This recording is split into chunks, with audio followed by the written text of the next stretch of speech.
بسم اللہ الرحمن الرحیم نحمده ونصلی علی رسولہ الکریم اما بعد اعوذ باللہ من الشیطان الرجیم بسم اللہ الرحمن الرحیم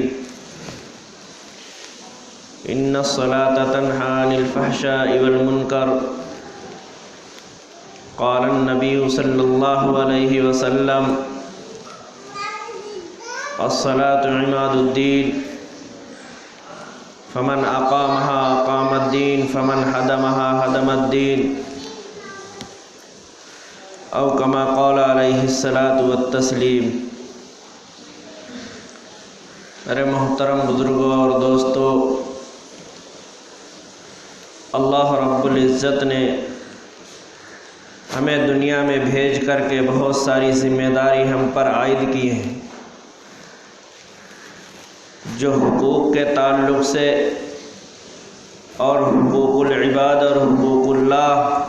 جو کہ الگ الگ ہمارے اوپر ذمہ داری عائد ہیں،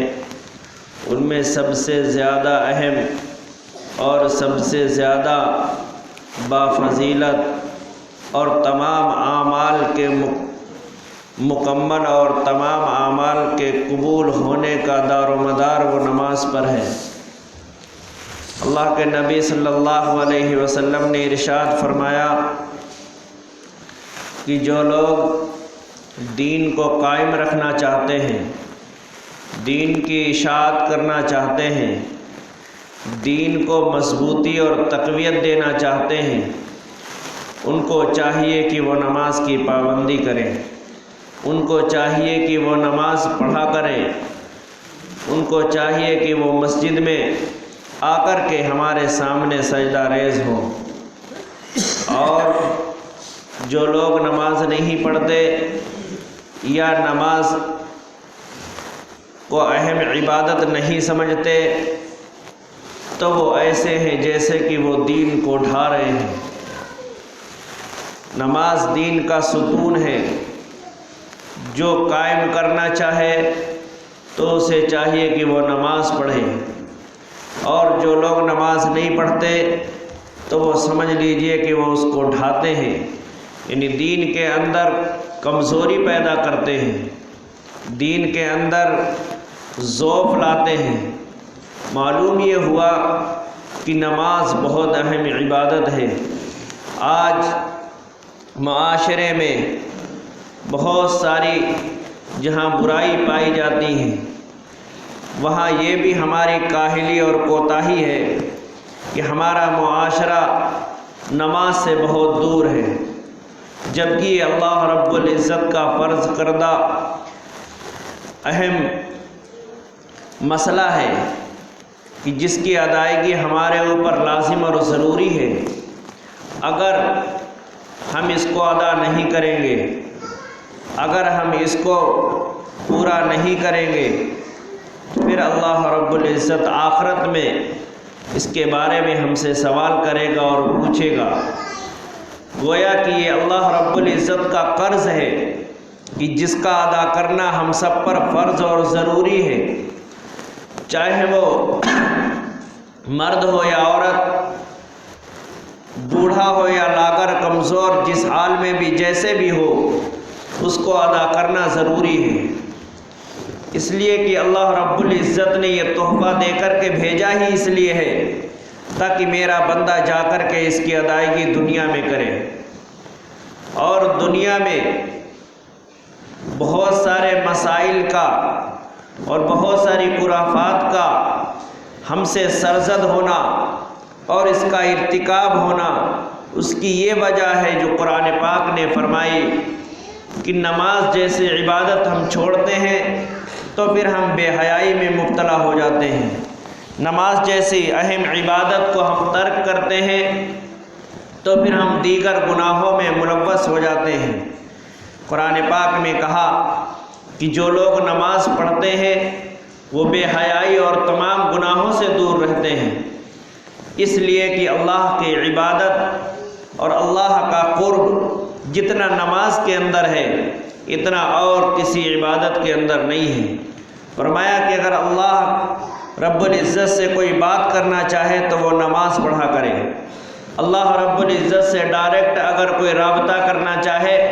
تو وہ نماز پڑھا کرے۔ یہ اللہ رب العزت نے ہمیں اسی لیے دیا ہے۔ جب شب معراج میں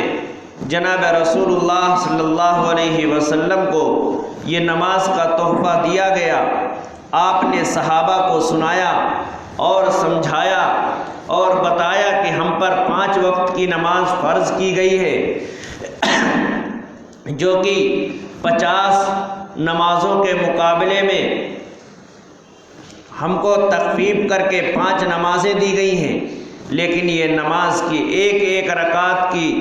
اہمیت اتنی ہے کہ اگر تمہیں کوئی حاجت، کوئی ضرورت، کوئی مسئلہ درپیش آ جائے تو تمہیں چاہیے کہ اللہ کے سامنے 2 رکعت نماز پڑھ کے اپنے مسائل کو حل کرو۔ صحابہ نے جب یہ سنا اور صحابہ کے کانوں میں یہ آواز پہنچی تو سارے کے سارے صحابہ خوش ہو گئے اور کہنے لگے اب تو ہمیں کسی طرح کی کوئی پریشانی نہیں ہوگی، اس لیے کہ جب کوئی مشقت، جب کوئی دشواری اور جب کوئی پریشانی آئے گی تو اللہ کے نبی صلی اللہ علیہ وسلم نے ہمیں ایک اصول اور ضابطہ دے دیا ہے، گویا کہ ہمیں ایک ہتھیار دیا ہے، اس ہتھیار کے ذریعے ہم اپنے سارے مسائل حل کر لیں گے۔ آج امت مسلمہ ان تمام ہتھیار سے دور ہے، جس کی وجہ سے معاشرے کے اندر گندگی بھی پھیلتی ہے، معاشرے کے اندر گناہ برسر عام ہوتے ہیں، معاشرے کے اندر بہت ساری برائیاں ہوتی ہیں جن کو برائیاں سمجھنا اور گناہ سمجھنا بھی لوگوں کے دل سے نکل گیا ہے۔ فرمایا جناب رسول اللہ صلی اللہ علیہ وسلم نے جب کوئی گناہ برسر عام ہونا شروع ہو جاتا ہے،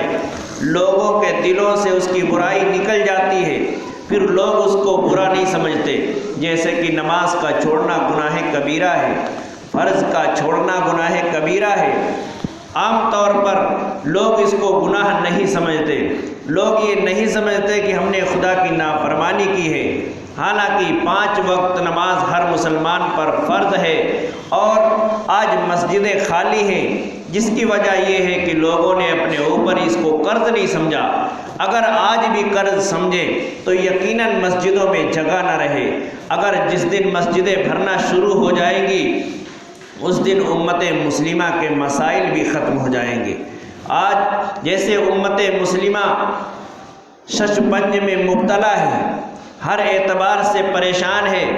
کاروبار کے لائن سے، بیماری اور پریشانیوں کے لائن سے، اسی طرح اپنی بچے اور بچیوں کے تربیت اور ان کے مسائل سے، جیسے کہ امت مسلمہ کے مسائل سامنے آ رہے ہیں، اگر وہ سارے کے سارے قرض نماز جیسے فرض کو ادا کرنا شروع کر دیں، اللہ رب العزت کی فرض کردہ عبادتیں اگر وہ لوگ کرنا شروع کر دیں تو یقیناً پھر کسی طرح کے مسائل امت مسلمہ کے سامنے دشوار کن حالات لے کر کے نہیں آئیں گے۔ آج ہم نے اللہ رب العزت کے فرض کو، اس کے حکم کو توڑا، جس کی وجہ سے ہمارے اوپر مسائل آ رہے ہیں۔ آج باطل طاقتیں ہمارے اوپر صرف اور صرف اس بنیاد پر حملہ کر رہی ہیں کہ ہم نے اپنے مذہب کو مضبوطی سے نہیں پکڑا۔ بہت مسئلے کے بارے میں حکومت نے جب مسلمانوں سے کہا کہ بھئی تم اس مسئلے کو لے کر کے کیوں اتنا زیادہ فکر مند ہو، ان میں سب سے اہم مسئلہ ایک مسجد کے بارے میں تھا کہ آپ کی مسجدیں جن کے اوپر پرمیشن نہیں لیا گیا،